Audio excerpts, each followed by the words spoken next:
In a Texas courtroom filled with silence, one man walked in believing he could talk his way out of anything.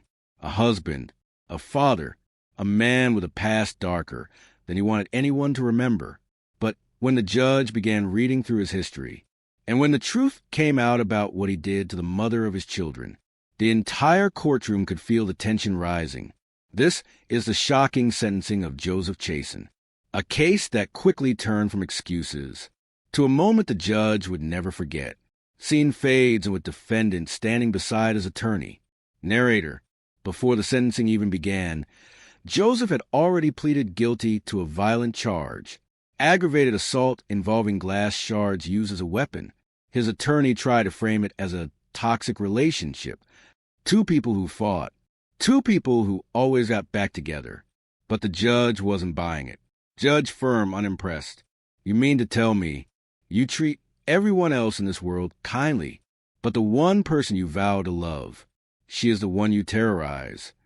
Joseph stood stiff, silent, already sweating. And this was only the beginning.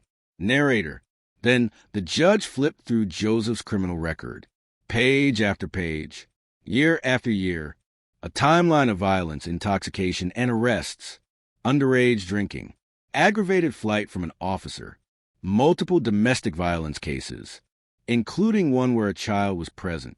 Judge reading: disturbing the peace, simple assault, domestic abuse with a dangerous weapon, public intimidation. The courtroom shifted. Even Joseph's attorney stopped making eye contact. Narrator: the judge looked at him for a long moment, and then said the words that knocked the confidence straight out of him. Judge, there's so much smoke here. There has to be fire. Scene 3. The lies 3 to 410. Narrator: Joseph tried to defend himself. He claimed he wasn't intoxicated. He claimed he didn't touch his wife. He claimed he didn't remember. But the judge had the police report. Judge Sharp, officers woke you up. You were catatonic, intoxicated, and unable to respond. Do you think officers can't tell when someone is drunk? Joseph didn't answer. Then came the moment that cracked the entire room. Judge, you swore under oath that you committed each and every allegation. So tell me, were you lying then, or are you lying now? Joseph froze. His mouth opened, then closed. His voice cracked. He had no answer. Scene 4. The state strikes back, 410 to 520. Narrator: when the prosecution stood up, they didn't hold back. Prosecutor: he drinks daily. He refuses to take responsibility. His children have already seen too much violence. His wife is not the villain here. She is the victim. We recommend 7 years.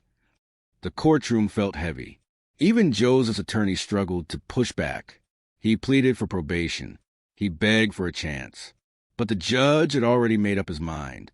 Scene 5. The final moment. 5:20 to 7 o'clock. Narrator: Joseph asked to speak. His voice shook as he said he wanted to change, that he would do anything. But the judge had heard enough. Judge, slow, serious. You promised this court before, and you broke that promise. You say you love your family, yet you live in a constant state of intoxication and threaten them with shards of glass. If this is how you treat the people you love, what would you do to someone you don't? A long silence fell across the room. Everyone knew this was the end. Scene 6. The sentencing, 7 to 8 o'clock. Narrator: the judge took one final breath, looked directly at Joseph, and delivered the verdict. Judge, I find you guilty beyond a reasonable doubt. You are sentenced to 6 years. In the Texas Department of Criminal Justice. The judge added, a deadly weapon was used. Glass. The same glass Joseph once held in his hand, now sealed his fate. Joseph lowered his head. His family began to cry. And as the deputies walked him away, the courtroom sat in stunned silence. Outro, 8 o'clock. Narrator: cases like this remind us, truth always catches up. And in this courtroom, justice wasn't just served, it was delivered with a message. If this story moved you, comment below and subscribe for more real courtroom moments.